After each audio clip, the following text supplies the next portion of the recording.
Bonjour à tous, j'espère que vous allez bien. Si vous avez des difficultés à faire certaines activités, n'hésitez pas à me contacter pour que je vous aide.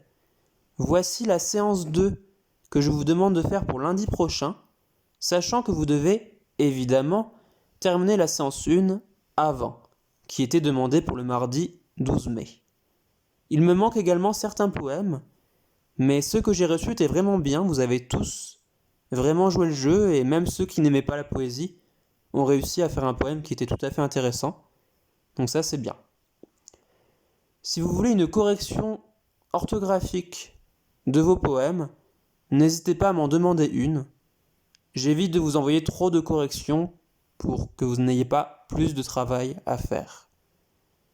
Je vais donc commencer la présentation de cette séance, intitulée « L'homme est-il responsable ?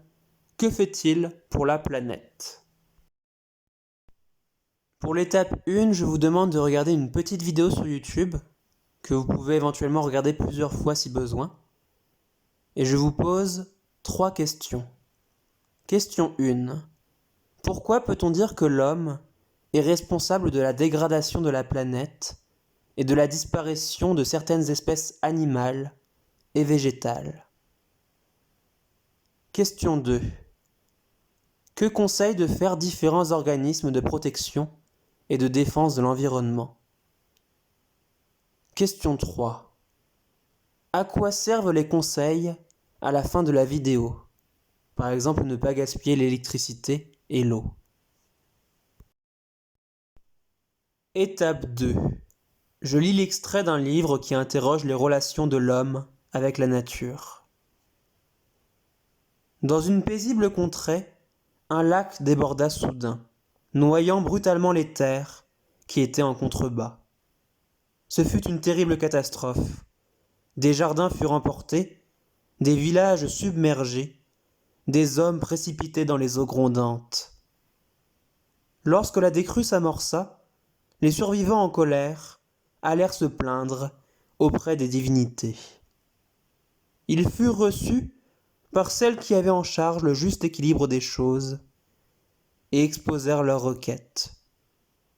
La divinité convoqua donc le lac et lui demanda de se justifier. « Ce n'est pas ma faute, répondit le lac. La rivière qui m'alimente a brusquement grossi, et j'ai soudain gonflé comme une outre. On convoqua donc la rivière. « Ce n'est pas ma faute, répliqua-t-elle. Les torrents qui se jettent dans mes eaux ont cette année doublé de volume. Comment pouvais-je les retenir ?» On convoqua donc les torrents. « Ce n'est pas notre faute, s'excusèrent-ils. Les neiges des montagnes ont fondu en quelques jours seulement, et nous ont grossi comme des fleuves. » On convoqua donc les neiges des montagnes. « Ce n'est pas notre faute, plaidèrent-elles.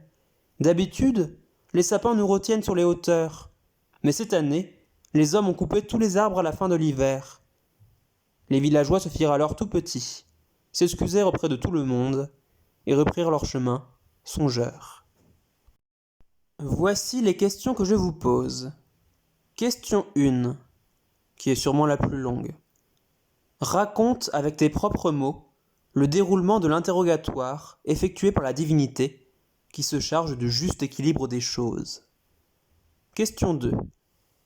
Cette histoire propose-t-elle une morale, c'est-à-dire une conclusion, un message, un enseignement que nous devrions retenir après l'avoir lu? Question 3. Explique ce que cherche à faire comprendre l'auteur de cet extrait. Question 4. Le titre de cet extrait est « À qui la faute ?» Explique pourquoi. Étape 3. Je m'intéresse à un dessin de presse humoristique. Voici les questions. Question 1. Que représente ce dessin? Qu'as-tu compris? Est-ce drôle ou triste? Question 2. Cela t'arrive-t-il de jeter des déchets n'importe où? Pourquoi? J'espère que non. Question 3. Pourrais-tu voir la pollution des eaux si tu étais sur un bateau? Comment le dessinateur a-t-il rendu visible cette pollution? Question 4. Que dénonce ce dessin concernant le comportement de l'homme. Et je donne un indice. À quoi te font penser ces baleines qui ont la bouche ouverte et qui aident à trier les déchets? Nous en arrivons donc à la dernière étape. Étape 4. Je lis une déclaration signée par l'Assemblée nationale en avril 2019.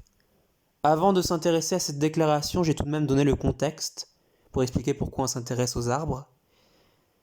Les écosystèmes forestiers recyclent le carbone et jouent à ce titre un rôle écologique majeur dans l'équilibre planétaire. Tout au long de leur vie, grâce au mécanisme biologique de la photosynthèse, les arbres puisent le gaz carbonique présent dans l'atmosphère. Ils l'emmagasinent dans leurs troncs, leurs branches, leurs racines et leurs feuilles, et libèrent ensuite de l'oxygène dans l'air. C'est ce que l'on appelle la photosynthèse, un mécanisme qui nous permet à la fois de respirer et de diminuer la concentration de dioxyde de carbone dans l'atmosphère, sachant que le dioxyde de carbone, vous l'avez peut-être étudié, est en lien direct avec le réchauffement climatique. Voici donc la Déclaration des droits de l'arbre, qui évidemment fait penser à la Déclaration des droits de l'homme et du citoyen, et qui est un vrai texte de loi. Article 1. L'arbre est un être vivant fixe, qui dans des proportions comparables, occupe deux milieux distincts, l'atmosphère et le sol. Dans le sol se développent les racines, qui captent l'eau et les minéraux. Dans l'atmosphère croît le houppier, qui capte le dioxyde de carbone et l'énergie solaire. De par cette situation, l'arbre joue un rôle fondamental dans l'équilibre écologique de la planète. Article 2. L'arbre, être vivant sensible aux modifications de son environnement, doit être respecté en tant que tel, ne pouvant être réduit à un simple objet. Il a droit à l'espace aérien et souterrain qui lui est nécessaire pour réaliser sa croissance complète et atteindre ses dimensions d'adulte. Dans ces conditions, l'arbre a droit au respect de son intégrité physique, aérienne, branches, troncs, feuillage, et souterraine, réseau racinaire. L'altération de ses organes l'affaiblit gravement, de même que l'utilisation de pesticides et autres substances toxiques. Article 3. L'arbre est un organisme vivant dont la longévité moyenne dépasse de loin celle de l'être humain. Il doit être respecté tout au long de sa vie, avec le droit de se développer et se reproduire librement, de sa naissance à sa mort naturelle, qu'il soit arbre des villes ou des campagnes. L'arbre doit être considéré comme sujet de droit, y compris face aux règles qui régissent la propriété humaine. Article 4. Certains arbres, jugés remarquables par les hommes pour leur âge, leur aspect ou leur histoire, méritent une attention supplémentaire. En devenant patrimoine bioculturel commun, ils accèdent à un statut supérieur, engageant l'homme à les protéger comme monuments naturels. Ils peuvent être inscrits dans une zone de préservation du patrimoine paysager, bénéficiant ainsi d'une protection renforcée et d'une mise en valeur pour des motifs d'ordre esthétique, historique ou culturel. Article 5. Pour répondre aux besoins des hommes, certains arbres sont plantés puis exploités, échappant forcément aux critères précédemment cités. Les modalités d'exploitation des arbres forestiers ou ruraux doivent cependant tenir compte du cycle de vie des arbres, des capacités de renouvellement naturel, des équilibres écologiques et de la biodiversité. Alors, ce texte est un petit peu difficile à comprendre peut-être sur certains termes, mais c'est pour ça que j'ai surligné certains passages en jaune qui vont vous aider plus que le reste. Voici les questions que je vous pose. Question 1. En quoi les arbres permettent-ils de lutter contre le réchauffement climatique, qui est dû aux émissions excessives de dioxyde de carbone et autres gaz à effet de serre.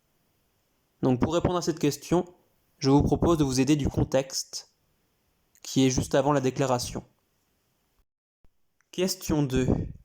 Les arbres étaient jusqu'en 2019 considérés par la loi comme des objets. Quels sont les changements importants apportés par cette déclaration des droits de l'arbre? Qu'en penses-tu? Tu peux t'aider des passages surlignés en jaune, donc vous n'avez pas besoin de tout relire. Question 3. Que précise cependant l'article 5 concernant une partie des arbres que les hommes plantent? Voilà, j'espère que ces petites vidéos vous aident dans votre travail, et si vous avez besoin de plus de précision, contactez-moi sur Toutatis ou par mail, je réponds toujours assez vite. À bientôt, bon courage!